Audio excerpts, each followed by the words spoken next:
Kwa kuwa sisi ni Wakristo, tunajua upendo ni Mungu. Mungu pekee yake ndio upendo.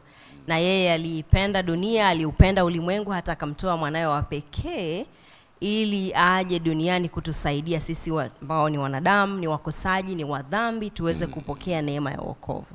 Kwa hiyo tunapozungumzia upendo katika kuitazama Biblia na kumtazama Mungu, ni kwamba tabia sasa ya upendo haitaki kuwa na mtazamo wa tofauti, kwamba lazima niwe na kitu napokea ili kuweza kumpenda mtu fulani. Upendo unatakiwa kuwa hisia zilizo za kweli, umpende mtu kwa haki, umpende mtu kwa kweli, pasipo kuangalia mapungufu yake, pasipo kuhesabu mabaya yake. Ndio maana Paulo ameandika katika kitabu kile cha Wakorintho, upendo hauhesabu mabaya. Unatakiwa kumpenda mtu kwa namna alivyo, vile Mungu amemleta katika maisha yako. Na upendo uko na aina tofauti. Upendo unaweza ukapenda ndugu yako, kumpenda mume wako, kupenda watoto wako, majirani, marafiki, wafanyakazi wenzako, wateja wako, kwa sisi ambao tunazungumzia biashara, viewers wa kipindi kama hiki ambao ndio tuseme wanao benefit zaidi kwenye huduma hii. Kwa hiyo upendo upo na ni wa Mungu mwenyewe.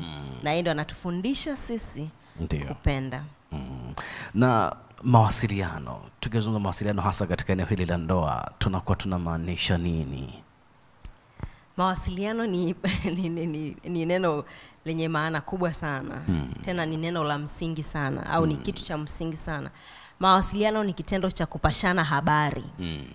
Ukiwa na makusudio ya kumfahamisha mwenzako kile ambacho unawaza, unadhani, unakusudia kufanya, ili isitokee mtafaruku wa namna yoyote. Kwa mfano, mimi ninawasiliana na wewe sasa hivi ili uweze kunielewa, tuweze kuenda pamoja kwa sababu tuko hapa.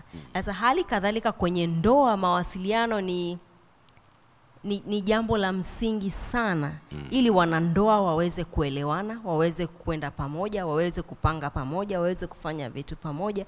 Ni muhimu wakapeana taarifa, wakapashana habari, wakajiuzana. Hayo ndio niseme kutafsiri ile nyepesi ya mawasiliano.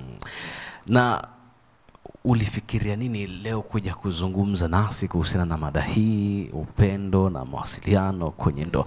Kwa nini? Swali zuri kweli, kwa nini?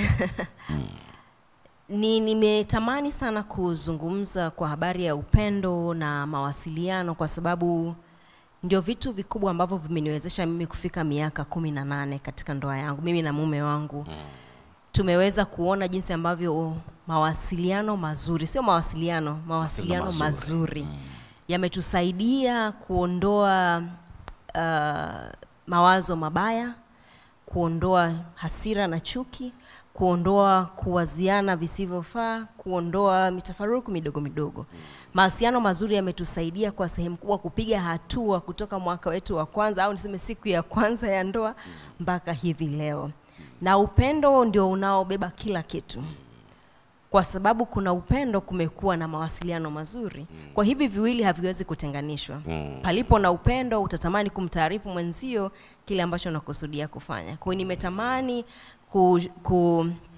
share na wanandoa wengine, kuwajulisha kwamba vitu hivi viwili ni muhimu sana kwenye ndoa.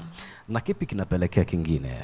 Mawasiliano mazuri yanapelekea upendo, ama upendo unapelekea mawasiliano mazuri? Vyote vinategemeana, lakini upendo unapelekea mawasiliano mazuri. Hali kadhalika mawasiliano mazuri yanaamsha na kuongeza upendo.